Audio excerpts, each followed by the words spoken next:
Pouvez-vous vous présenter? Je suis un activiste droits humains et un activiste BDS, c'est-à-dire l'association Boycott, Désinvestissement et Sanctions, qui est un mouvement international qui est dirigé par la Palestine, par un groupe palestinien qui l'a fondé en 2005. Ça a été fondé par 170 associations à l'époque et je pense que depuis d'autres se sont ajoutées à ce noyau de départ et qui dirigent les campagnes de boycott contre l'état d'occupation de la Palestine, tout ce qui le concerne, les produits qui le concernent, mais aussi le boycott culturel, le boycott académique, le boycott sportif, le boycott touristique et, il me semble que j'ai commencé par là, le boycott économique. Les investissements, c'est faire des campagnes contre les sociétés qui profitent de l'occupation de la Palestine pour faire de l'argent. Un certain nombre de grandes sociétés, comme par exemple HP, comme Carrefour, je cite comme la société française d'assurance AXA, en fait, c'est une multinationale comme Caterpillar et comme Siemens et un certain nombre de sociétés, où la campagne est menée pour faire en sorte que ces sociétés se retirent. Ça, c'est des sociétés. Sinon, des gens qui ont à gérer des fonds à l'international, ça peut être des banques, ça peut être des institutions, il y a toute une campagne pour les amener à désinvestir leurs fonds de toutes les sociétés euh, de l'occupation. Et on a dans ces deux domaines rencontré de grands succès. Et S de BDS, c'est sanctions, c'est-à-dire qu'on demande que l'État d'occupation qui viole des lois humanitaires internationales et qui ignore les décisions de l'ONU soit sanctionné.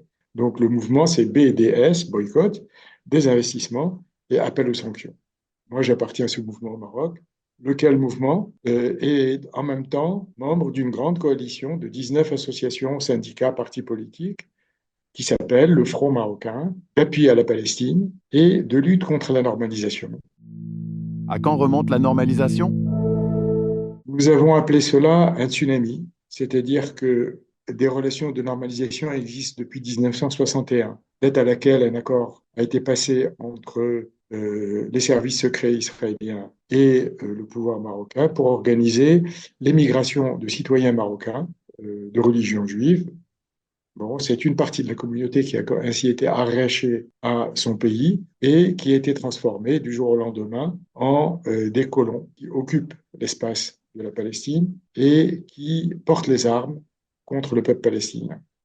C'est un accord qui avait un prix, c'est-à-dire que chaque personne qui était prise dans ce projet donnait lieu à un versement d'une centaine de dollars à une caisse, on ne sait pas exactement laquelle. Donc la normalisation, elle a commencé comme ça, elle a continué par une normalisation des services secrets. Il y a toute une série de choses qui se sont passées depuis 1961, en particulier, par exemple, l'enlèvement de Mehdi Ben Barka, auquel les services secrets israéliens ont participé. Ils y ont participé, c'était une manière de rendre la monnaie parce que les services marocains ont livré l'ensemble des enregistrements de la conférence qui s'est tenue, la conférence de la Ligue arabe qui s'est tenue à Casablanca en 1965, discussion secrète puisqu'il était question de savoir comment faire face militairement à l'occupation de la Palestine. Les services secrets israéliens ont eu tout, c'est-à-dire non seulement les informations, mais en plus l'état d'esprit et les bagarres et les contradictions, etc.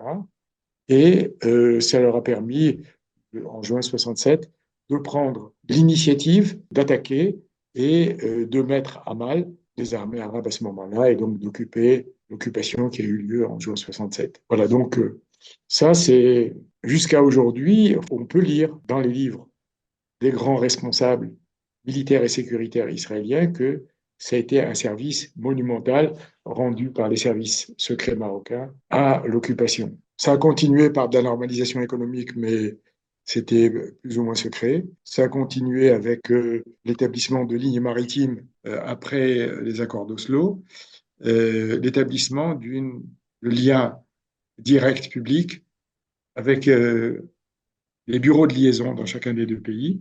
À l'intifada en 2001, ces bureaux ont été fermés. Mais les choses ont continué sous le manteau. Le fait est qu'en 2020, lorsque le Maroc a l'impulsion des États-Unis a décidé de rouvrir la page de la normalisation, c'est parti en flèche.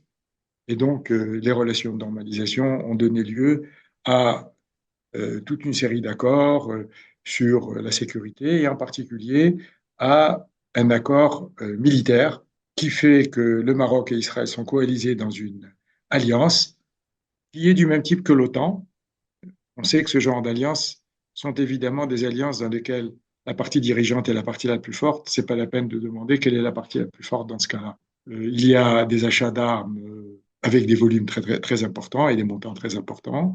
Ce qui fait qu'il y a des projets que le 7 octobre n'a pas laissé se réaliser, projet de créer des unités industrielles pour la fabrication d'armements, qui sont des unités de firmes de l'occupation, Elbit pour ne citer qu'elle, et il y a toute une série de manœuvres pour conquérir les universités marocaines en établissant des contrats et des collaborations, en faisant des échanges d'étudiants.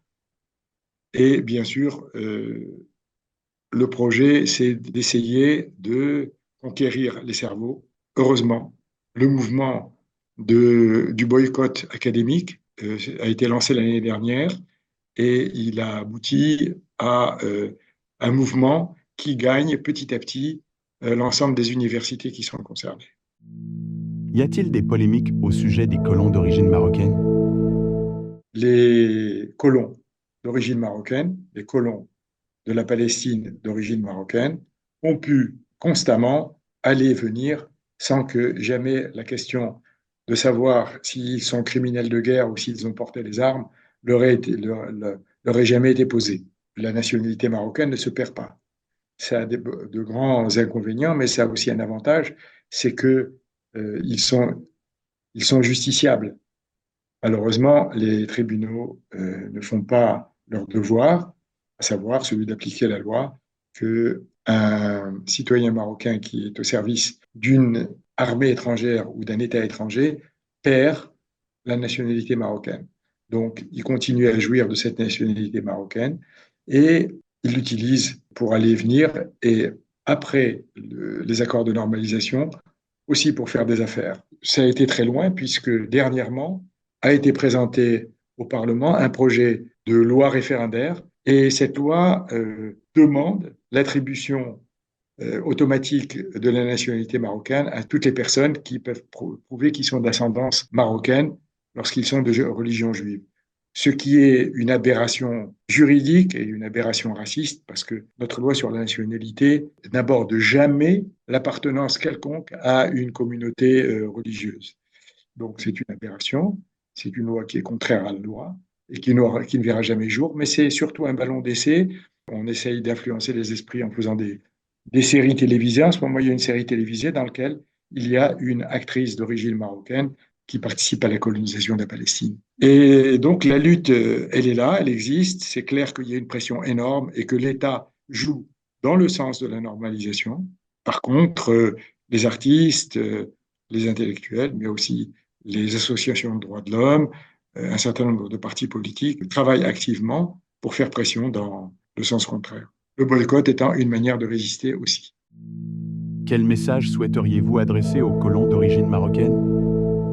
Qu'ils ont été trompés et que s'ils pensaient trouver la sécurité ailleurs qu'au Maroc, sécurité qu'ils ont toujours eue au Maroc, ils se sont trompés et ce qui est en train de se passer en ce moment leur montre bien qu'ils ne seront jamais en sécurité parce qu'ils occupent le territoire d'un autre peuple et que ce peuple réclame sa terre. Et donc, ils ne seront certainement pas en sécurité tant que ce peuple n'aura pas réclamé sa terre. Voilà ce que j'ai envie de leur dire. Nous ne voyons pas pourquoi, d'accord, le peuple palestinien aurait à payer les crimes des nazis. Il y a eu des crimes.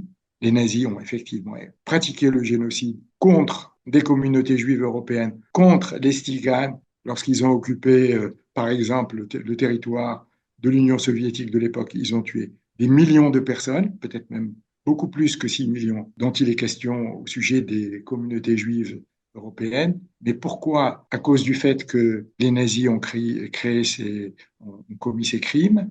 Pourquoi ce serait au peuple palestinien de payer? Et pourquoi commettre contre le peuple palestinien le crime de le chasser de sa terre, d'occuper sa terre, jusqu'au point où on arrive à ce à quoi on arrive aujourd'hui, c'est-à-dire le génocide. Y a-t-il un génocide palestinien depuis le 7 octobre? C'est pas tout à fait vrai. Les historiens ont montré que le fait de chasser les Palestiniens de leur terre, c'était le début du déclenchement du génocide contre le peuple palestinien qui est en train d'exploser en ce moment de manière sanglante. Arza, et pas seulement Arza. On focalise sur Arza, mais ce qui se passe en Cisjordanie et ce qui se passe dans les territoires occupés en 1948, c'est tout aussi meurtrier. Quel est l'impact de la normalisation dans la vie quotidienne au Maroc? J'ai envie de dire que le mouvement de boycott spontané des gens, indépendamment même des mouvements organisés de boycott comme celui auquel j'appartiens, est monumental. Les gens cherchent à dire nous résistons et le seul moyen pour un citoyen de résister aujourd'hui, presque le seul moyen, à part celui de protester publiquement, à part celui de participer aux marches, à part celui de participer aux sit-ins, c'est justement de boycotter. Et les gens sont à l'affût de tout ce qui pourrait être boycottable. Et il y a des gens qui fabriquent des listes infinies de produits à boycotter et qui les diffusent à travers les réseaux sociaux. Et cette pratique est largement suivie. C'est une certaine philosophie du boycott qui n'est pas tout à fait la nôtre, mais que nous saluons parce que elle émane du fond de la société et de sa volonté de se solidariser avec le peuple palestinien. Quel impact la normalisation a-t-elle en Afrique?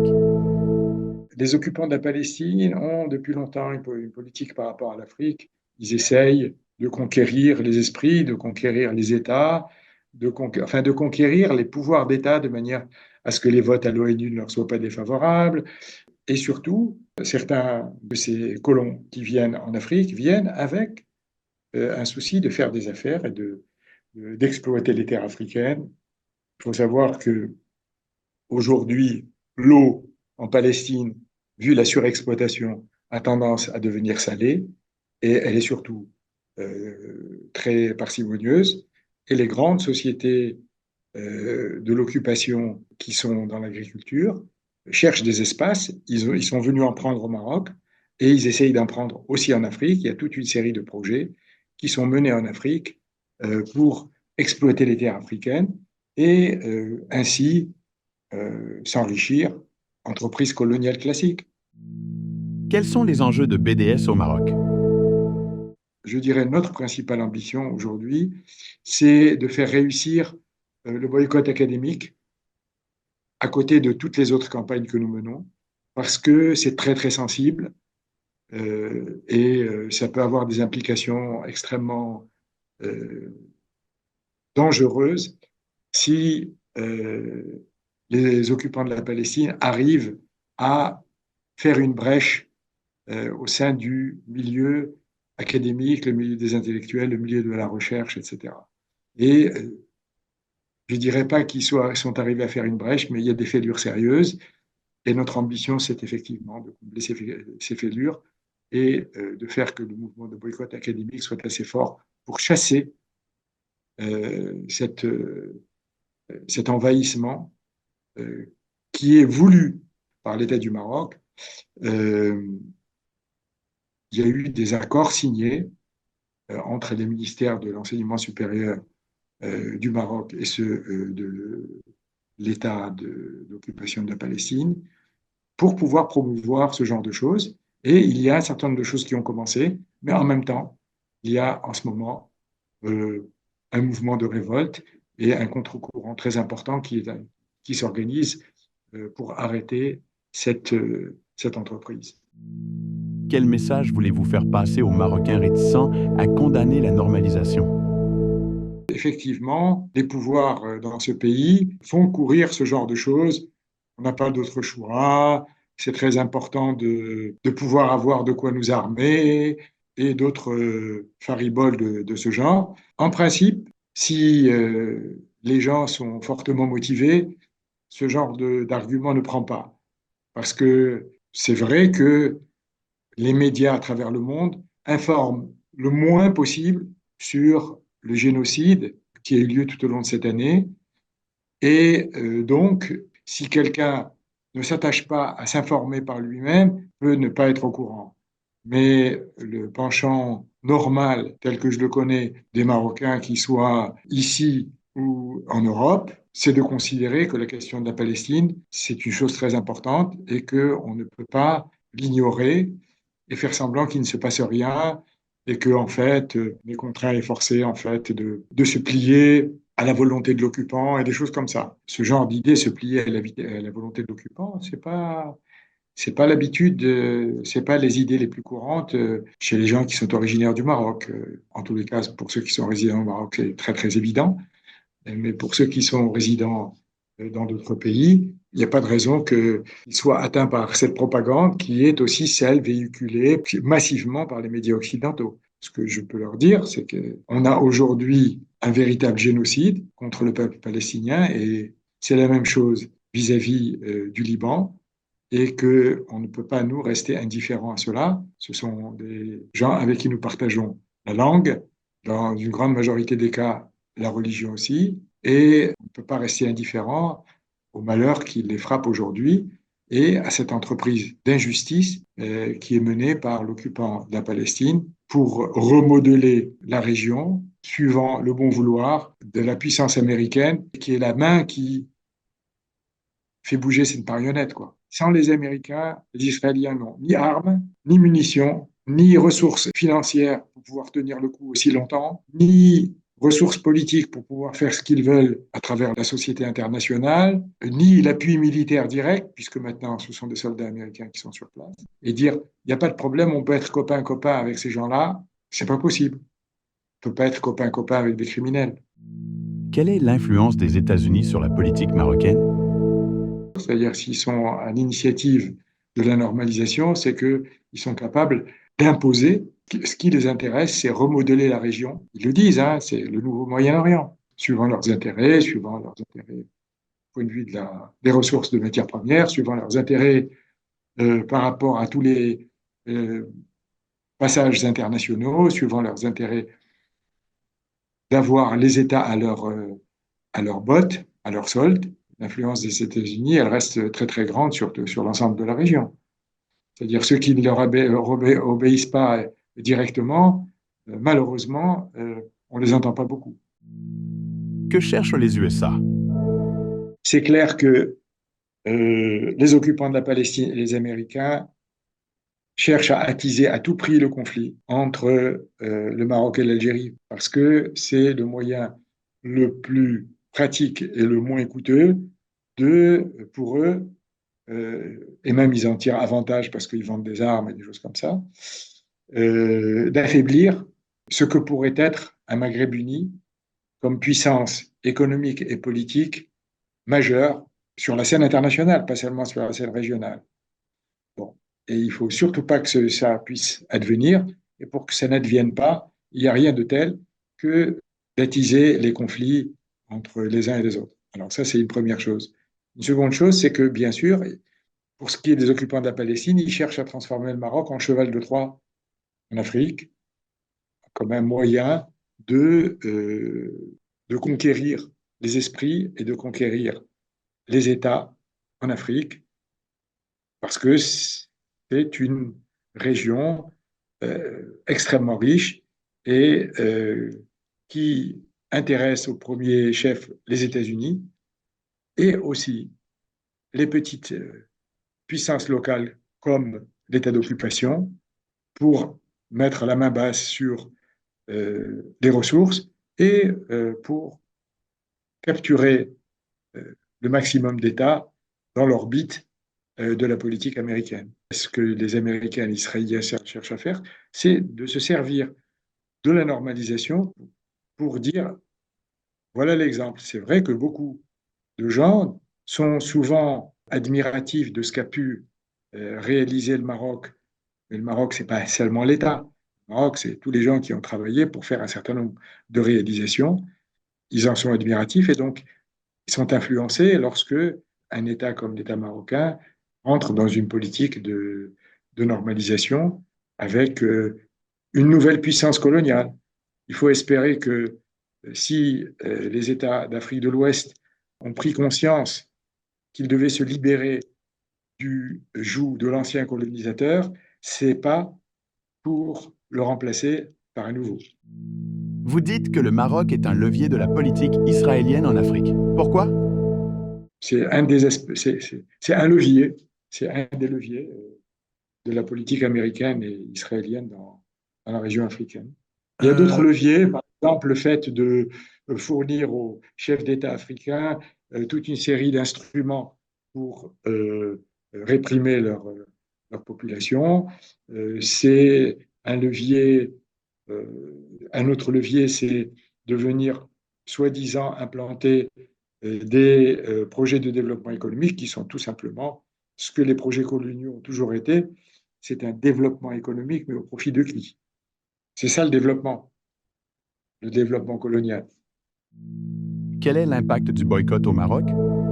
Écoutez, nous, on est dans un domaine très bien, bien cadré, qui est celui du boycott, et on peut mesurer, par exemple, lorsqu'on boycotte une compagnie, que là, on est en train de boycotter la firme Carrefour. On regarde le rapport financier depuis l'année dernière surtout, parce que la campagne a pris un grand élan grâce à ce qui s'est passé le 7 octobre et au renversement complet des données parce que les Palestiniens ont pris l'initiative de remettre la question de la Palestine au centre de la politique mondiale. Bon, un des effets aussi, c'est que les gens se sont complètement investis dans le boycott, c'est ce dont j'ai parlé tout à l'heure, et en particulier, par exemple, la firme Carrefour, dont je vous parlais à l'instant, on regarde leur rapport financier, c'est en train ils vivent des difficultés financières certaines. Ils ont pris toute une série de mesures pour pouvoir faire face, y compris de commencer à vendre leur patrimoine immobilier. On ne crie pas victoire avant le bon moment, on crie victoire partielle, mais il faut dire que la même campagne en Jordanie, elle a abouti à la ruine de l'investisseur qui avait pris la franchise Carrefour. Bon, là, il a perdu un argent fou, les magasins sont carrément déserts, et la question de rompre le contrat de franchise entre cet investisseur qui est un investisseur euh, de la région du Golfe, qui s'appelle Majid Fotaim, bon, et qui songe sérieusement à rompre le contrat de franchise qu'il a avec Carrefour, parce que c'est des pertes qui augmentent quotidiennement. Y a-t-il des formations politiques qui soutiennent le boycott ou est-ce un tabou? Non, non, non, absolument pas. Nous avons dans notre coalition, dont j'ai parlé tout à l'heure, le Front marocain de lutte contre, d'appui à la Palestine, de lutte contre la normalisation, nous avons des gens qui sont de différents partis politiques. Bon, en général, c'est des partis d'extrême gauche, évidemment. Les partis, disons, enfin, dont certains sont au Parlement, mais les partis politiques qui occupent l'espace du Parlement, la majorité de l'espace du Parlement, effectivement, malheureusement, on ne les entend pas beaucoup sur la question de la normalisation. Certains disent que le gouvernement était forcé de signer la normalisation. Quel est votre avis sur la question? Ils ont accepté d'être contraints et forcés. Ils n'ont pas quitté le gouvernement à ce moment-là pour dire nous, on ne peut pas faire ça. Non. Israël a-t-il des projets en Afrique? Un pays d'Afrique de l'Est, du sud-est de l'Afrique, qui est très impliqué dans toute une série de projets agricoles, mis à disposition des territoires où ils viennent lancer des projets agricoles. D'autres pays sont-ils concernés?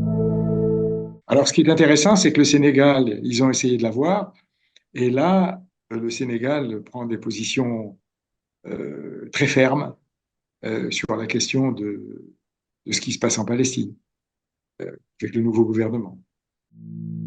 Ces projets sont-ils limités à l'agriculture?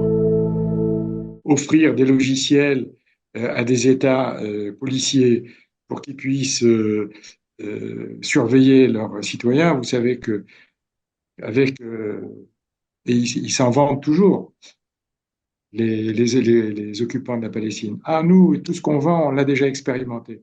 Comprendre on a massacré les Palestiniens, on les a surveillés, etc. Alors, par exemple, les logiciels, ils sont spécialistes en logiciels de reconnaissance faciale. Ils sont spécialistes, évidemment, euh, dans l'écoute téléphonique. Pegasus n'est qu'un des logiciels qu'il diffuse. C'est effectivement un logiciel apparemment assez performant, puisque on peut même écouter Macron. Bon. Qu'est-ce qui peut freiner ou favoriser l'essor d'Israël? Je pense que il y a quand même eu un coup de frein sérieux lorsque le statut d'observateur a été dénié et que le délégué qui venait euh, de, de la Palestine occupée a été renvoyé de la séance plénière. D'accord? Alors, c'est clair que si tout un travail d'explication, et je sais qu'il est en train d'être fait, et je connais les réseaux qui y travaillent, auprès des gens, tout simplement. C'est très important.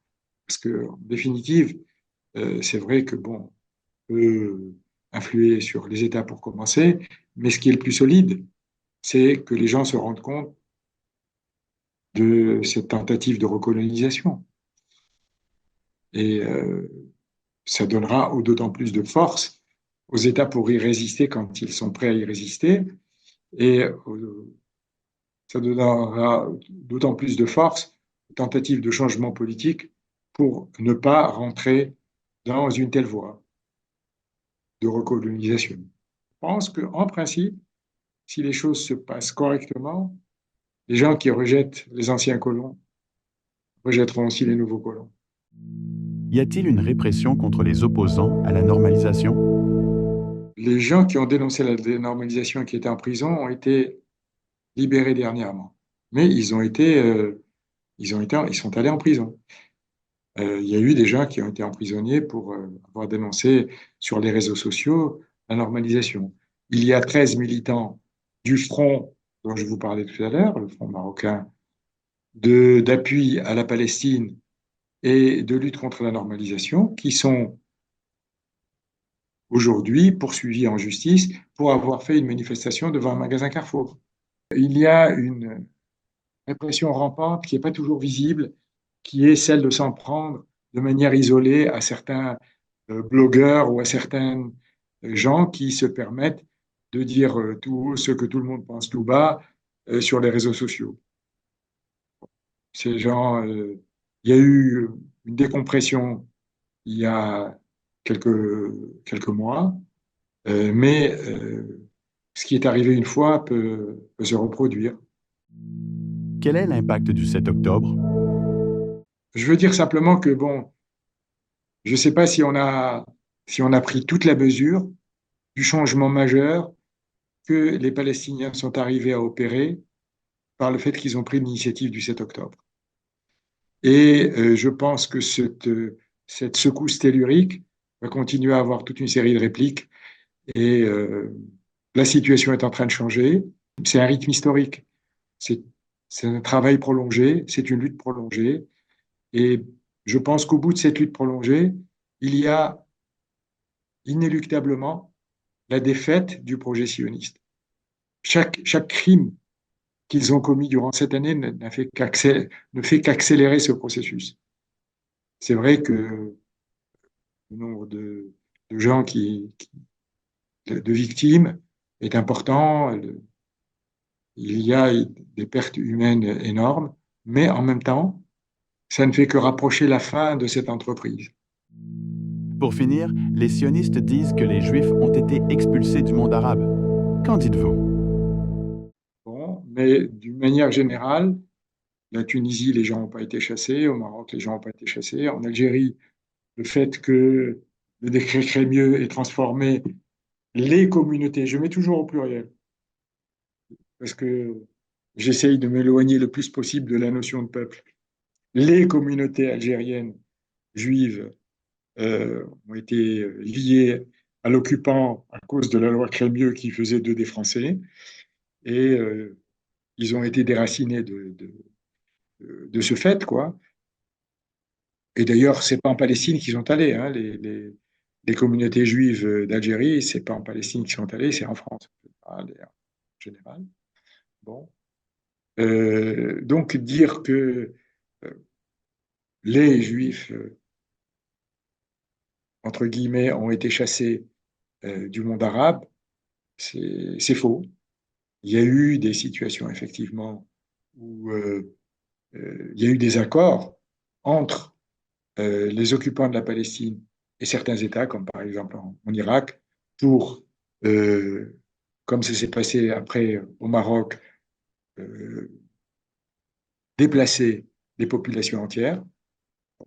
Les gens ne sont pas tous restés en Palestine, loin de là. Il y a toute une série de gens qui sont issus des communautés juives irakiennes qui se sont trouvés à travers le monde.